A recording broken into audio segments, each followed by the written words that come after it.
Chez nous, on peut l'appeler les Kihutu. De l'autre côté, on appelait les Kinyarwanda. Mais c'est des langues qui sont similaires. Ku ruhande rumwe bavuga igihutu, ku rundi ruhande bakavuga ikinyarwanda. Kandi izo ndimi iyo uzumvishe wumva zisa.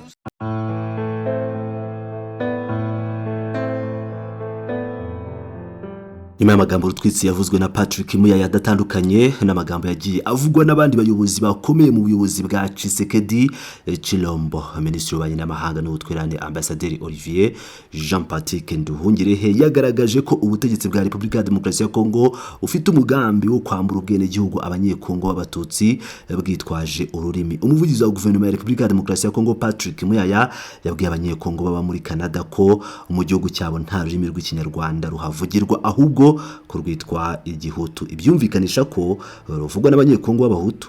Muyaya yagize ati: ndagira ngo mbibutse ko dufite ibihugu 9 by'ibituranyi, dufite indimi zivugwa na bamwe n'abandi mu gihugu cyacu, turwita igihutu, ku rundi ruhande bakarwita ikinyarwanda, ariko n'indimi zimwe ku rundi ruhande barwita ikirundi.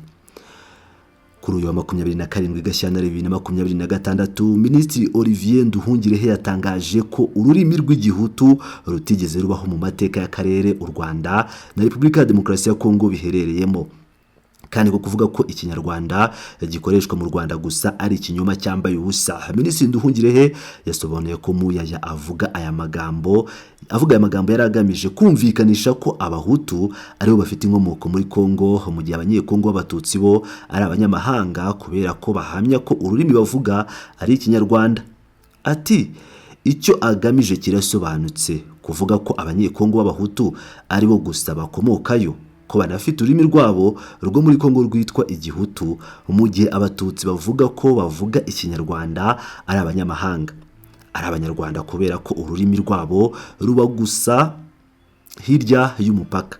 Mu ntangiriro za Gashyantare, Muyaya yahuye n'itsinda ry'abanyekongo b'abatutsi barimo abanyamurenge ubwo yari muri Leta Zunze Ubumwe za Amerika, bifatanya mu gutangaza ko nta kibazo bene wabo batuye muri komine Minembwe bafite, nyamara ihuriro ry'ingabo za Leta ya Kongo rikomeje kubagabaho igitero. Minisitiri Nduhungirehe yagaragaje ko afite amatsiko yo kumenya niba aba banyekongo na bagenzi babo baramutse bahuriye na Muyaya muri Canada kuri iyi nshuro batangaza ko ururimi bavuga atari ikinyarwanda, bakemeranya n'umuvugizi wa guverinoma ya Repubulika ya Demokarasi ya Kongo ko bavuga igihutu. Yasobanuye ko ibikorwa byo gushaka gutesha agaciro abanyekongo bo mu bwoko bw'abatutsi atari bishya kuri Leta ya Repubulika ya Demokarasi ya Kongo, kuko akenshi abayobozi bo muri iki gihugu bagiye bibasira aba bantu bo muri ubu bwoko cyangwa bagashyigikira ababibasira. Urugero rwa vuba yatanze ni urwa General Major Sylvain Ekenge Bomusa wagiye kuri televiziyo y'igihugu RTNC mu Kuboza 2025 akavuga ko abanyekongo b'abatutsikazi batabyarana nabo badahuje ubwoko, asaba abagabo ko bitondera. Reka mbagezeho igice gito mu kiganiro Patrick Muyaya yavuzemo ko abanyarwanda ari bavuga ikinyarwanda mu gihe abakongomani bavuga igihutu, abandi bari Burundi bakavuga ikirundi. Avuga ko ari indimi zisa ariko zitari indimi zimwe. Reka mwumve iki gice muri iki kiganiro.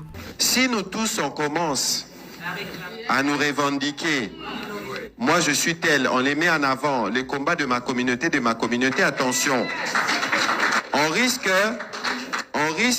de tomber dans un piège. Niba twese dutangiye kwivuga tuti nge nduyu, tugashyira imbere intambara z'umuryango wanjye, mu byitondeho dushobora kugwa mu mutego.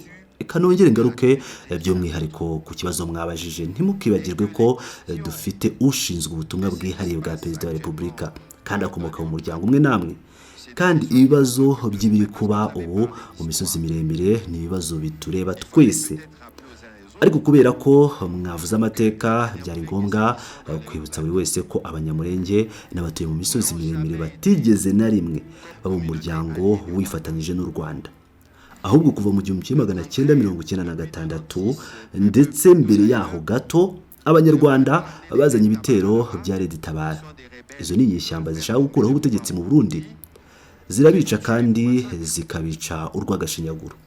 Kandi uyu munsi twebwe nka Repubulika Iharanira Demokarasi ya Kongo, mwibuke ko muri Nzeri 2019 Perezida wa Repubulika yabivugiye i Londres ko abanyamurenge ari abanyekongo. None rero nitugwe no mu yindi mitego, kuko iyo numvise bavuga abanyarwanda murabizi ko ibyo bibazo ari ibibazo bikomeye cyane kandi byoroshye gukomeretsa imitima y'abantu.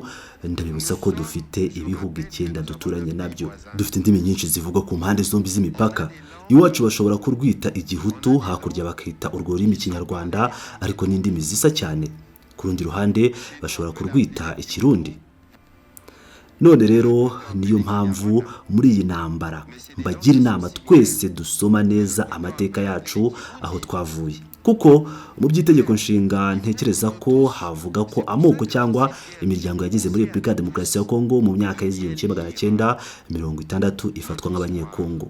Bityo rero ndabinginze, dukurikije icyerekezo cy'iterambere rikomeye dushaka ku gihugu cyacu, nimwige kwakirana no kwemera buri wese. Icya mbere nuko tugomba kwakirana. Icya kabiri by'umwihariko ku kibazo cy'abanyamurenge, umuntu wa mbere ubikoreraho ivangura ni Paul Kagame, kuko azi neza ko mu muryango wacu harimo ibintu byoroshye gukomeretsa imitima n'amarangamutima. Akinira kuri icyo kibazo.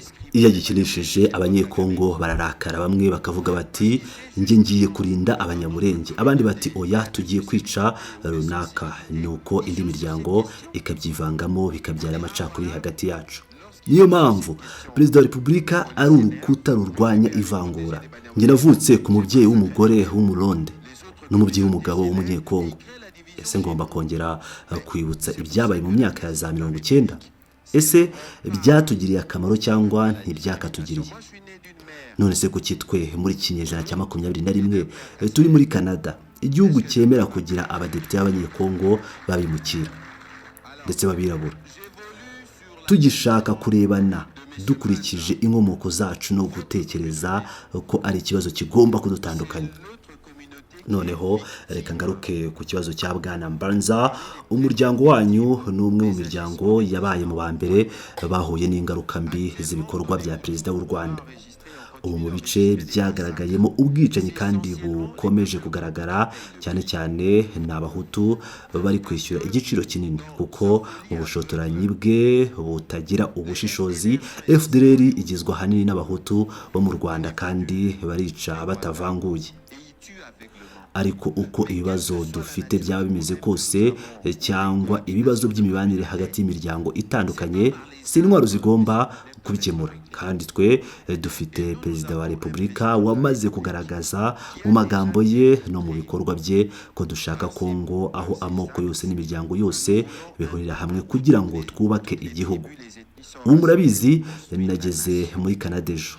Sinahageze nturutse iwacu gusa, kuko narindi i Geneve mu nama y'akanama k'uburenganzira bwa muntu.